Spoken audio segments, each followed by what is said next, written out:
Et là vous avez la Bugatti complètement réalisée en Lego. C'est très impressionnant.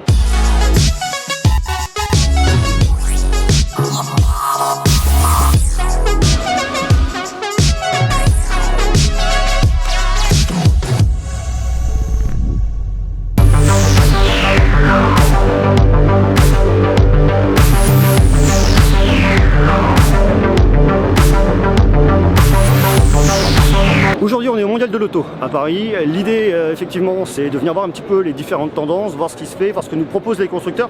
Pas du tout de faire un focus sur les différentes gammes, les différentes nouveautés de chaque constructeur.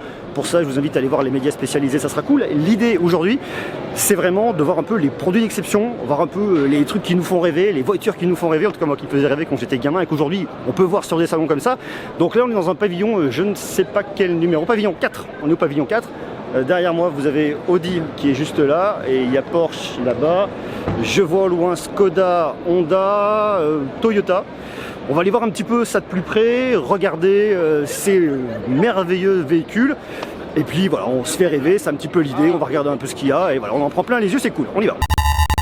Regardez ça là, le Roadster BMW complètement ouf. On est sur une partie électrique ici. Alors après on se fait un petit tour directement sur le stand du constructeur pour aller voir un peu les nouveautés, voir les produits. Là vous avez, c'est pareil, le X3 version électrique. C'est vrai qu'ici ce qui est ouf c'est que les stands sont juste énormes. Là vous avez ici de ce côté là le stand de Jaguar. Regardez-moi ça. Alors je suis pas un hyper spécialiste de Jaguar, mais c'est vrai qu'elle est juste incroyable. C'est tout l'intérêt d'un salon comme le Mondial de l'Auto. Vous voyez des véhicules que vous ne verrez strictement nulle part ailleurs. Regardez-moi ce truc, c'est juste oufissime. Alors ici on peut même retrouver une voiture dans son plus simple appareil. Là effectivement elle est complètement dénudée. On peut se rendre compte un petit peu de la manière dont ça va être construit. Alors bon, très grossièrement parce qu'il n'y a globalement pas grand chose à l'intérieur.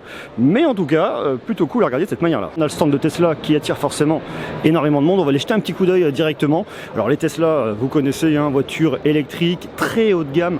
Complètement hallucinant, c'est Elon Musk qui pilote cette boîte. Ces systèmes de portes ouvrantes comme ça, c'est vrai que c'est juste hallucinant, très caractéristique de Tesla.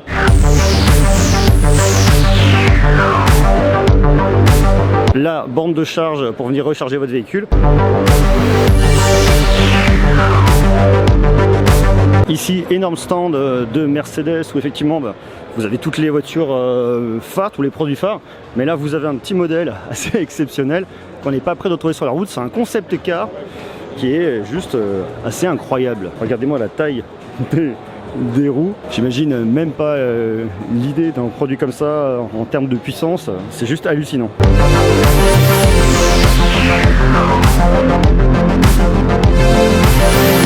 e-tron 55 Quattro de Audi. Les lignes, c'est vrai, sont complètement incroyables. Une roue de Audi, et ça vous surprendra pas, mais une roue de Audi sur une voiture complètement nue, pour voir un petit peu le fonctionnement de l'électrique, ça c'est plutôt atypique. Audi Sport forcément dans la place. Vous avez ici la Audi R8 LMS. Alors on l'a mis un peu de travers, ça donne effectivement de la dynamique. On devine le carbone à l'intérieur pour effectivement gagner en légèreté. Et regardez-moi en plus cet aileron à l'arrière. Voilà, là c'est le grand kiff. Là on est dans l'exceptionnel et juste top. Et que dire ici devant ce véhicule, c'est la PB18, vous voyez je lis, hein, je sais lire, je sais déjà bien. PB18 e-tron de Audi, c'est pareil, véhicule complètement ouf que, effectivement. Alors je sais pas si on est sur un concept car, s'il y a des spécialistes, je vous invite à me le marquer en commentaire, mais c'est vrai que les lignes sont complètement oufissimes. Véhicule assez incroyable et comme d'habitude dans un salon de l'automobile on a toujours de très jolies hôtesses qui accompagnent ces véhicules. Toyota, on reste dans l'esprit sport avec effectivement les voitures pour aller secouer un peu, aller faire du rallye. On va aussi parler victoire ici avec les 24 heures du Mans, vous voyez. Là on est dans le jus, hein. Là on est complètement dans le jus avec cette Toyota hybride. Voilà, Toyota a gagné, bravo Toyota. Le modèle fille, le modèle plus masculin avec la bande rouge, why not. Lexus LF1 Limitless, assez incroyable aussi. C'est vrai que là on est aussi dans un véhicule d'exception. Vous voyez, on imagine l'espace à l'intérieur, surtout regardez là, il n'y a pas du tout de poignée, c'est juste au toucher. Est-ce qu'il y a quelque chose qui sort, oui ou non? Ça on ne le saura pas aujourd'hui. Et même l'avant de ce véhicule est complètement atypique.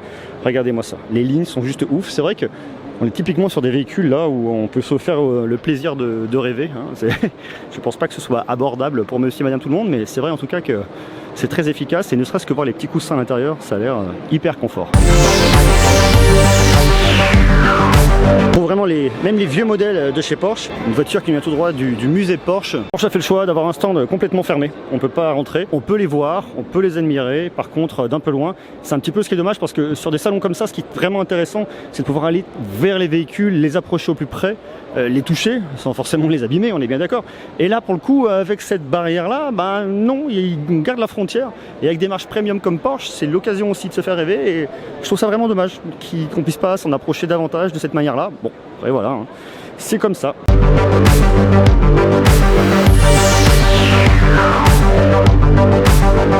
Alors durant le mondial de l'auto, vous avez pas mal de choses. Il y a le Mondial Tech, on en a déjà parlé, il y a eu le CES Unveil hier, il y a aussi le salon de la moto qui est là. Donc là pour le coup cette année, les deux événements sont ensemble, c'est plutôt cool. Donc il y a aussi pas mal de choses à voir de ce côté-là.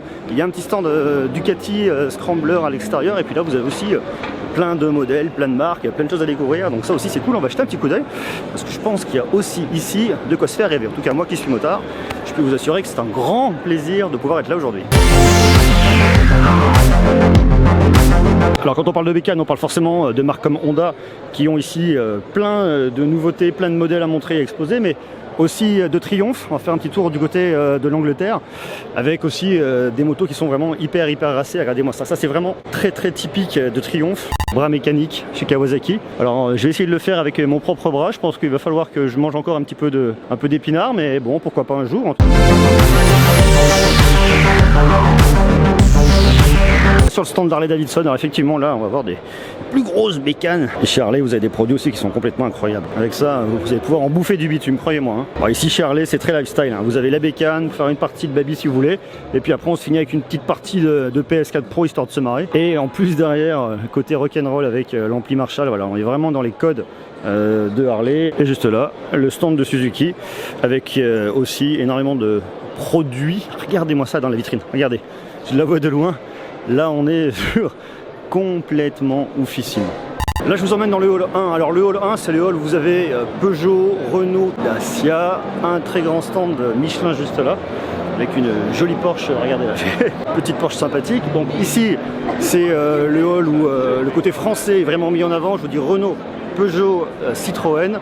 Stand complètement oufissime avec des véhicules dingues. Alors vous voyez les gammes qu'on peut avoir, qu'on peut acheter classiquement, qu'on peut retrouver en concession, mais vous retrouvez en plus surtout, et c'est ce qui est vraiment intéressant ici, sont les véhicules d'exception. Là vous avez typiquement juste à côté de moi une Alpine.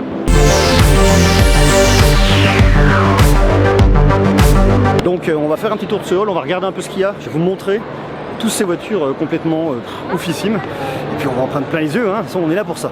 Laissez-moi vous présenter le stand de Renault, c'est-à-dire c'est ça, jusque là-bas derrière, On va y faire un petit tour, c'est un stand qui est vraiment hyper impressionnant. Je suis déjà venu il y a 2 ans en invitation presse sur le salon mondial de l'automobile. C'est juste ouf. Alors on retrouve effectivement des modèles classiques. Là, il donnait un petit côté sympa, elle nous fait un peu de l'œil. Bon là on voyage dans le temps, franchement. À côté de ça, vous avez des modèles très actuels, Clio, Scénic, bon voilà, je vous en passe des meilleurs.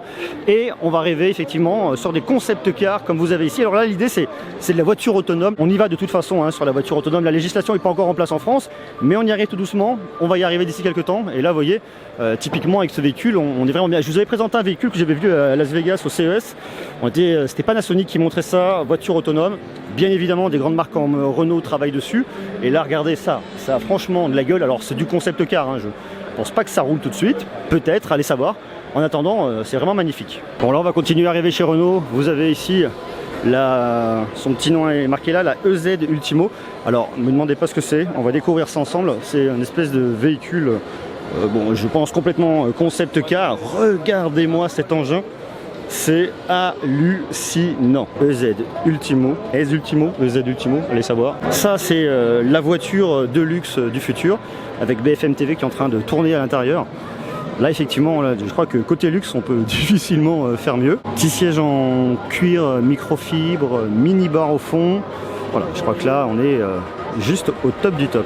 Vous voyez la finition intérieure, c'est complètement dingue. Elle vient coulisser sur le côté. Vous avez ici la petite partie qui va se lever, le côté pilotage qui est là. Il n'y a pas de pilote à l'intérieur, vous posez, vous êtes dans votre salon. plutôt pas mal, concept quartier Renault. Alors on ne sait pas si ces véhicules-là sortiront un jour. Après, effectivement, hein, on est dans un salon, c'est génial, mais surtout, les choses comme ça qui rouleraient sur la route, ça fait la taille de 2 voitures actuelles, c'est complètement dingue. Ouais, c'est un véhicule pro, donc c'est peut-être les véhicules, les utilitaires du futur. Là, on l'a en version bar. Ça peut être le concept pour avoir votre petite pizzeria, peut-être, votre petit bar, votre petit fast-food ambulant dans le camion.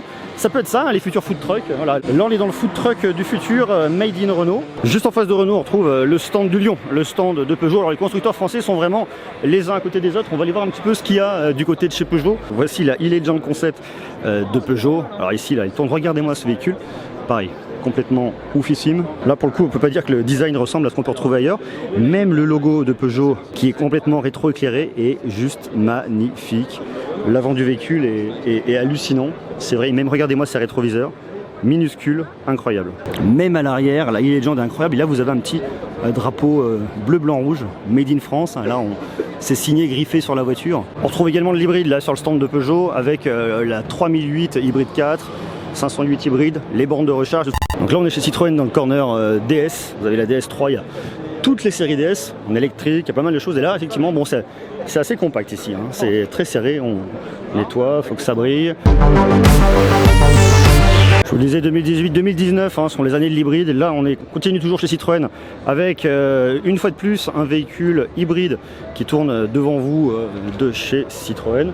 Et on va retrouver toute la gamme ici. Alors, il y a du SUV, il y a pas mal de choses. Un stand qui est super chaud, super chaleureux chez Citroën. Et franchement, c'est très très agréable. C'est beaucoup moins froid que certains autres stands et pour le coup, ça fait beaucoup de bien. Quand la mode se marie à l'automobile, ben vous avez une véhicule signé Jean-Charles de Castelbajac. On sait que Castelbajac aime bien les collaborations avec l'univers de la musique, l'univers du smartphone, beaucoup d'univers différents, il aime vraiment marier les styles. Et là pour le coup, c'est vrai que c'est bien réussi. Une fois de plus, on retrouve vraiment la patte Castelbajac. Donc là, c'est une fois de plus très sympa. Bravo monsieur Castelbajac. Suzuki est aussi de la partie. Alors ici, il y a beaucoup de sons. Il y a un son de la côté qui envoie vraiment du fat. Suzuki de la partie avec les véhicules de la gamme. Derrière, on va retrouver, je vous emmène voir, jetez un petit coup d'œil. On a du Jimmy pour les aventuriers, chez Suze aussi, pareil, véhicule très sympa. On dirait des panneaux solaires pour alimenter le véhicule, dans une idée toujours éco-responsable. On est une fois de plus dans le côté prise en compte de l'environnement. L'automobile se met vraiment là-dessus. Hein. On le voit notamment avec toutes les problématiques de Smart City. On en a déjà parlé avec le Mondial Tech.